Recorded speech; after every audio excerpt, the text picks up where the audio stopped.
Now, about those exquisite 3D animations we've been showing you, I'm delighted to be joined by Dean Wright, who, with his wife Emma, is the creator. Dean, first of all, how do you become a 3D animator? I presume you went to uni. What sort of degrees can you get these days in this sort of field? Well, that's right. I went to university at Bournemouth and did computer visualization animation. But honestly, my passion has always been motorsport, so it's been great to be able to combine animation and the visual effects side with the Formula One. Well, we've got 3 cars at the moment. We've got the Ferrari, the Mercedes and the Red Bull, and there'll be more coming.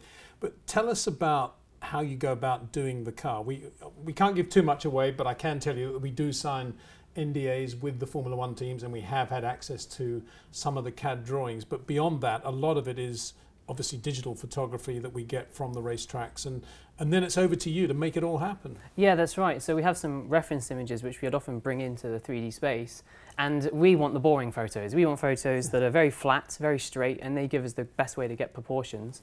And that allows us to build curves and wireframe, which we can show here as a starting point.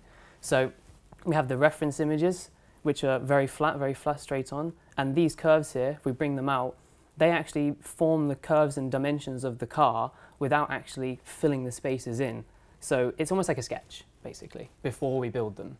And how much, you say it's almost like a sketch, but I guess it's mathematically driven throughout the process. So yes, tell us about the combination of sketching and arithmetic. Yeah, geometry. Well, it's actually really important to get edge flow here, so you can see that the lines and curves, they flow over the dynamics of the car. And it's really important, if they don't have this flow in this grid shape, it breaks up the object, it breaks it up, and actually, just like the real car, it would disturb the airflow. For us, it would disturb the image, it wouldn't look clean. So yeah, the maths is important, but at the same time, we've got to render this fast, so the polygon count has to be low. And then it has to be in the correct livery. And that's obviously, it's a fun bit, I would guess, of the whole thing. Is it, doing the livery? Yeah. Like the icing on the cake sort of thing? Yeah, that's right. It's essentially like texture painting is what you'd call it. And just like the real car, they have stickers, which they're flat, these stickers, but they're designed to fall over the shape of the car really nicely. It's exactly what we do. In Photoshop, we draw up these images, and we've got one here for the Ferrari that we can show. And they all flat here, and they're all spaced out different sections of the car here. Each one of them will then get mapped onto the 3D. So each part of this you'll see on the 3D car relates to the side panels, the rear wing, etc. And what sort of computer do you need to do this? Not a standard laptop, I would guess. No, the software is really what drives it. For the building, like a mid-power laptop is fine. It's the rendering when you need a powerful laptop, for sure, or a powerful desktop machine.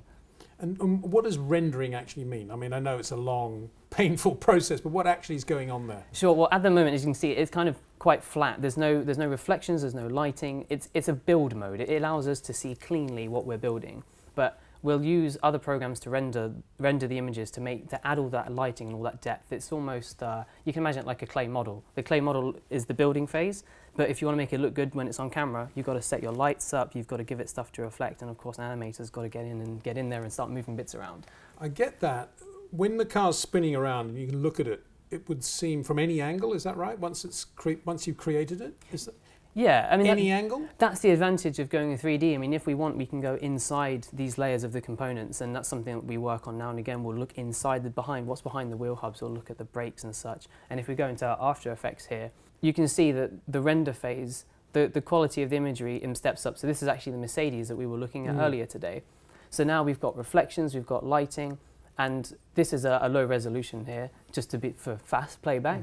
But you can see we can move around freely and focus on components of the car, whatever you guys need for your technical. And that moving around aspect is created at the original Matrix stage, I guess, is it? The ability to is, but are you thinking in your head, what angles do I want to look at? Exactly. Yeah, we've always got to think in advance. What resolution and what quality do we need, depending on what you guys want to analyze. Well, what we want and what we're doing, thanks to Dean and his wife Emma, is creating these cars, and then as they get updated race by race, virtually race by race. Scarb sometimes says, oh, no changes on the cars, it's really boring, but it's pretty rare that happens.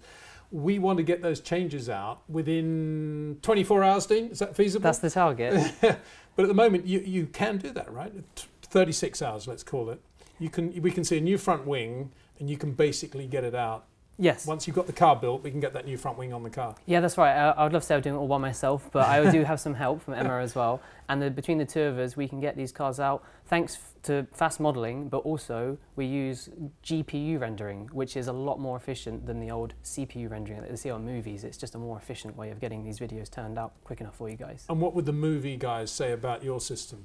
It's actually slowly coming around to movies and TV as well, because people are seeing there are advantages to this type of workflow, and the quality is just as good.